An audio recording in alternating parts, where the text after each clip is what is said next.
100 men versus 1 gorilla. Who would win? The answer is simple. Whoever's team Paul Heyman is on.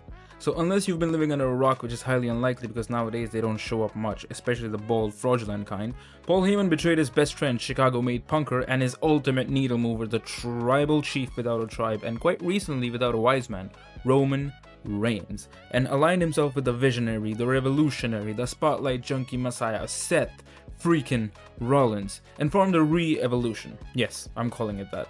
With the only man in the world who could fill the gaping hole in my soul that is called the absence of the beast, Bron Breakker.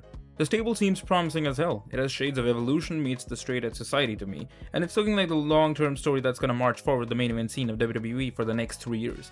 But it also feels a little bit incomplete. We've already got the mentor, we've got the leader, and we've got the animal, but we're missing that X factor.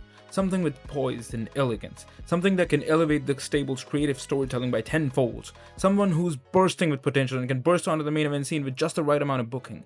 So who? I am Adine from Heel Heat, and let's discuss some options for the new Randy Orton to the Re-Evolution's 4th member.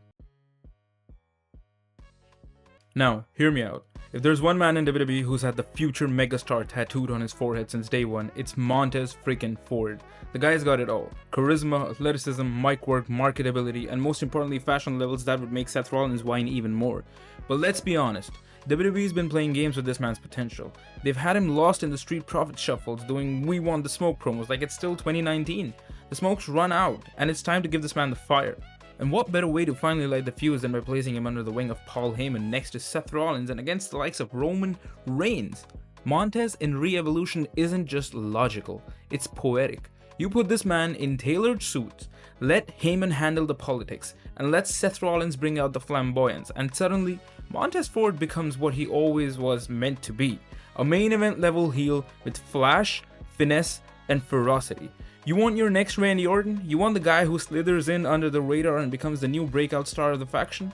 That's Montez. All he needs is one shot and the right crew, and Re-Evolution might be that crew. This man walks like he's gliding on marble floors, talks like every word is dipped in red wine and disdain, and wrestles like he's trying to paint a Da Vinci portrait on your skull with his boot. But WWE, they've had him play violin for Gunther's Imperial Orchestra. The guy who announces the General, claps on beat, and occasionally takes a bullet, and his solo run has been nothing short of prime jobber Ziggler booking. No more. You want a wild card? You want the guy who instantly flips the dynamic of the faction and gives it that European snob flair? Ludwig is that guy.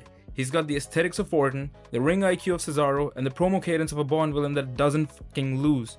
Put him in a suit, hand him a mic, and let him talk down to the audience like we're all uncultured swine, because that's how he sees us anyway. Now imagine this. Paul Heyman introduces him as the intellectual excellence of Re-Evolution. Seth calls him the purest wrestler alive.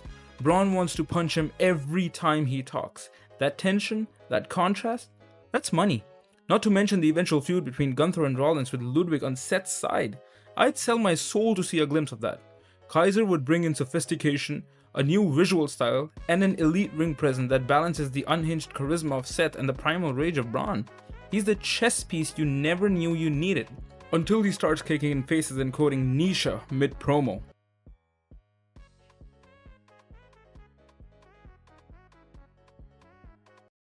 Hold up, wait, don't threaten my family yet and start clicking the unsubscribe button. Look, I already know 90% of you just scoffed.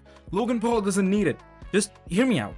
What if I told you that the thing that you hate about Logan, his clout, his arrogance, and the fact that he hasn't paid his dues, is exactly why he's perfect? You've already got the Messiah in Seth Rollins, you've got a beast in the making in Bron Breakker, and you've got a mastermind in Paul Heyman. What are you missing? A mainstream nuke, a walking headline, a man that the WWE universe hates but can't stop watching because he's that damn good. Logan Paul is the nuclear heat that this faction needs. He'd make Re-Evolution must-see television every single week. Some people already boo Seth Rollins because of how annoying he acts in the ring. Now imagine putting Logan Paul next to him. That heat, that would melt the fucking Thunderdome if it was still around. And here's the twist. Logan fits. He's not a random celebrity cameo anymore. The guy has had more banger matches under his belt than half the roster.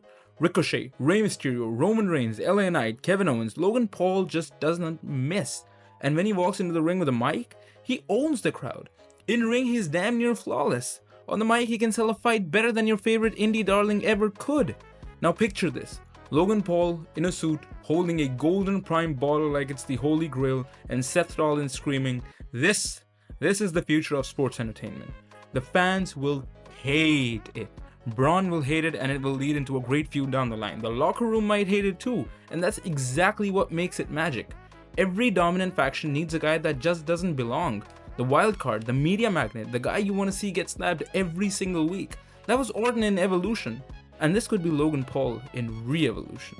Let the hate fuel the story. So there you have it. Re-Evolution is already cooking with Seth Rollins, Bron Breakker, and Paul Heyman. But one more spark could take this from hot to historic. Whether it's Montez's charisma, Ludwig's elegance, or even Logan Paul's chaos, the right man could redefine this era of WWE to make the trifecta of terror into the re-evolution that the visionary has been going on about for ages and ages. And by the way, I did not talk about Austin Theory or Carmelo Hayes because everyone and their delusional smart uncle already is. This ain't that recycled Reddit nonsense, not over here. This was more of a fresher, newer take from my own perspective. Who do you see as the new Randy Orton of this faction? Drop your picks in the comments, like if you're riding with the visionary, and subscribe for more heel heat with the Dean. See you in the next one.